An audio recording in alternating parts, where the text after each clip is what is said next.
ಎಣ್ಣೆ ಏಟು ಸಾಲಗಾರರ ಕಾಟ. ಟವರ್ ಮೇಲೆ ಕೂತು ಟಾಟಾ ಮಾಡ್ತಿದ್ದಾನೆ ಭೂಪ. ಕುಡಿದ ಮತ್ನಲ್ಲಿ ಮೊಬೈಲ್ ಟವರ್ ಅನ್ನ ಏರಿ ಕುಳಿತಂತ ಭೂಪ ಈತ. ಎಣ್ಣೆ ಏಟು ಸಾಲಗಾರರ ಕಾಟ. ಟವರ್ ಮೇಲೆ ಕೂತು ಈತ ಟಾಟಾ ಮಾಡ್ತಿದ್ದಾನೆ. ಕುಡಿದ ಮತ್ನಲ್ಲಿ ಮೊಬೈಲ್ ಟವರ್ ಅನ್ನ ಏರಿ ಕುಳಿತಂತಹ ಭೂಪ.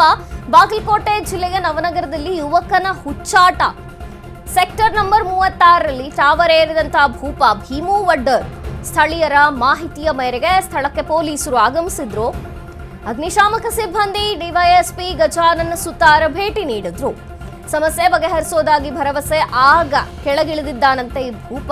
ಟವರ್ ಏರಿದಂತಹ ಯುವಕನ ಮನವೊಲಿಸೋಕೆ ಖಾಕಿ ಯಶಸ್ವಿಯಾಗಿದೆ. ಬಳಿಕ ಭೀಮು ವಡ್ಡರ್ನ ವಶಕ್ಕೆ ಪಡೆದಿದ್ದಾರೆ ನವನಗರ ಪೊಲೀಸರು.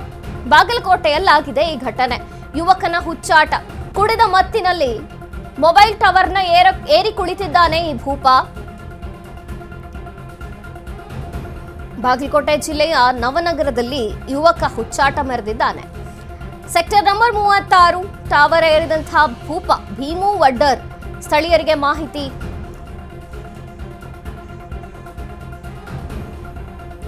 ಅಗ್ನಿಶಾಮಕ ಸಿಬ್ಬಂದಿ ಡಿವೈಎಸ್ಪಿ ಗಜಾನನ್ ಸುತಾರ್ ಎಲ್ಲರೂ ಬಂದ್ರು. ಸಮಸ್ಯೆ ಬಗೆಹರಿಸೋದಾಗಿ ಹೇಳಿದ್ರು. ಆವಾಗ ಈ ಭೂಪ ಕೆಳಗಿಳಿದಿದ್ದಾನೆ. ಕುಡಿದ ಮತ್ನಲ್ಲಿ ಟವರ್ ಏರಿದ್ದಾನೆ ಈ ಭೂಪ. ಬಾಗಲಕೋಟೆಯ ನವನಗರದಲ್ಲಿ ಈ ಘಟನೆ ನಡೆದಿದೆ. ಸ್ಥಳಕ್ಕೆ ಅಗ್ನಿಶಾಮಕ ಸಿಬ್ಬಂದಿ ಬಂದ್ರು, ಪೊಲೀಸ್ ಪಡೆ ಬಂತು ಮತ್ತು ಡಿವೈಎಸ್ಪಿ ಅವರು ಕೂಡ ಆ ಜಾಗಕ್ಕೆ ಬಂದ್ರು. ಪೊಲೀಸ್ ಪಡೆ ಏನಿದೆ ಅಲ್ಲಿ ಯಶಸ್ವಿ ಆಯಿತು ಆ ಯುವಕನ ಮನವೊಲಿಸೋದ್ರಲ್ಲಿ.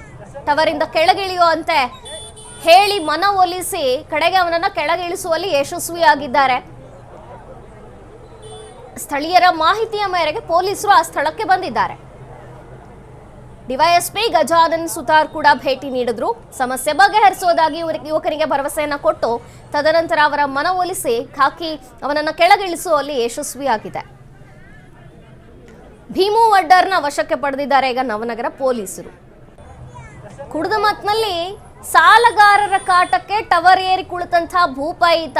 ಟವರ್ ಏರ್ ಕುಳಿತು ನನಗೆ ಸಾಲಗಾರರ ಕಾಟ ಸಾಕಾಗೋಗಿದೆ ಅಂತೆಲ್ಲ ಬಾಯಿ ಬಡ್ಕೊಂಡಿದ್ದಾರೆ. ಕಡೆಗೆ ಅಲ್ಲಿನ ಸ್ಥಳೀಯರು ಪೊಲೀಸರಿಗೆ ಮಾಹಿತಿಯನ್ನು ನೀಡಿದ್ದಾರೆ. ಪೊಲೀಸರು ಬಂದ್ರು, ಡಿವೈಎಸ್ಪಿ ಕೂಡ ಭೇಟಿ ನೀಡಿ ಅವನನ್ನ ಮನವೊಲಿಸಿ ಕೆಳಗಿಳಿಸಿದ್ದಾರೆ.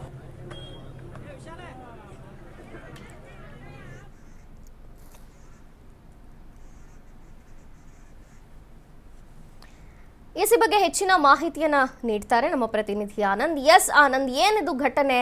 ಸಾಲಗಾರರ ಕಾಟಕ್ಕೆ ಈ ವ್ಯಕ್ತಿ ಟವರ್ ಏರಿದ್ನಾ ಅಥವಾ ಏನಿತ್ತು? ಯಾಕೆ ಸಾಲ ಮಾಡ್ಕೊಂಡಿದ್ದ? ಏನಿದೆ ಹೆಚ್ಚಿನ ಮಾಹಿತಿ? ಮಂಜರಿ, ಏನು ಅಂದ್ರೆ ಇದು ಬಾಗಲಕೋಟೆ ನವನಗರದ ಸೆಕ್ಟರ್ ನಂಬರ್ 36ರಲ್ಲಿ ಇಂದು ಮುಂಜಾನೆ ಏನೊಬ್ಬ ಯುವಕನೊಬ್ಬ ಟವರ್ ಏರಿ ಮೇಲೆ ಕುಳಿತುಕೊಂಡಿದ್ದಾನೆ. ಅಂದ್ರೆ ಅವನು ಮೊದಲು ಆತ್ಮಹತ್ಯೆ ಮಾಡಬೇಕಂತ ಪ್ರಯತ್ನ ಮಾಡಿದ್ದಾನೆ. ಹೀಗಾಗಿ ಅದು ಮಾಹಿತಿ ಪೊಲೀಸರು ತಿಳಿದ ಹಿನ್ನೆಲೆಯಲ್ಲಿ ಪೊಲೀಸರು ಸ್ಥಳಕ್ಕೆ ಆಗಮಿಸಿ ಅವನಿಗೆ ಮನೆ ಒಲಿಸಿದ್ದಾರೆ. ಅಂದ್ರೆ ಇವನು ಭೀಮು ವಡ್ಡರ್ ಅಂತ ಏನು ವ್ಯಕ್ತಿ ಇದ್ದಾನೆ, ಇವನು ಸಾಲ ಮಾಡಿಕೊಂಡಿದ್ದ. ಅಂದ್ರೆ ಈ ಕೈಗಾಡ ಸಾಲ ಮಾಡ್ಕೊಂಡಿದ್ದ. ಹೀಗಾಗಿ ಅವನು ಸಾಲಗಾರ ಕಿರುಕುಳ ತಾಳಲಾರದೆ ಈ ತರ ಮಾಡಿದ್ದೀನಿ ಅಂತ ಅವನು ಸ್ಪಷ್ಟನೆ ನೀಡಿದ್ದಾನೆ. ಅಂದ್ರೆ ಈ ಏನದು ಬಡ್ಡಿ ಸಂಬಂಧಪಟ್ಟಂತ ಅದು ಏನು ಅವನು ಮತ್ತು ಸಾಲಗಾರ ನಡುವೆ ಒಂದು ವಿವಾದವಾದ ಆಗಿದೆ. ಅದು ಗಲಾಟೆ ಆಗಿದೆ ಹಿನ್ನೆಲೆಯಲ್ಲಿ ಇವನು ಆತ್ಮಹತ್ಯೆಗೆ ಪ್ರಯತ್ನ ಪಟ್ಟಿದ್ದಾನೆ. ಈ ಸಂದರ್ಭದಲ್ಲಿ ಸ್ಥಳಕ್ಕೆ ಪೊಲೀಸರು ಆಗಮಿಸಿ ಅವನಿಗೆ ಮನವೊಲಿಸಿ ನಂತರ ಅವನಿಗೆ ಪೊಲೀಸ್ ಸ್ಟೇಷನ್ ಠಾಣೆಯಲ್ಲಿ ಕರೆದುಕೊಂಡು ಹೋಗಿ ಸಮಗ್ರ ಮಾಹಿತಿಯನ್ನು ತೆಗೆದುಕೊಂಡು ಈ ತರ ಮತ್ತೆ ಅವನಿಗೆ ಬುದ್ಧಿ ಮಾತು ಹೇಳಿದ್ದಾರೆ, ಈ ತರ ಮಾಡ್ಕೋಬೇಡ, ಅದೇನು ಅನ್ನೋದು ಕಂಪ್ಲೇಂಟ್ ಕೊಡಿ, ಆಮೇಲೆ ಈ ಬಗ್ಗೆ ನಾವು ಸೂಕ್ತ ಕ್ರಮ ತೆಗೆದುಕೊಳ್ತೀವಿ ಅಂತ ಹೇಳಿದಾಗ ಅವನು ಮತ್ತೆ ಮನವೊಲಿಕೆ ಆಗಿ ಸುಮ್ಮನೆ ಆಗಿದ್ದಾನಂತ ಹೇಳ್ಬೋದು ಮಂಜರಿ. ಓಕೆ ಆನಂದ್, ಥ್ಯಾಂಕ್ ಯು ನಿಮ್ಮೆಲ್ಲ ಮಾಹಿತಿಗಾಗಿ.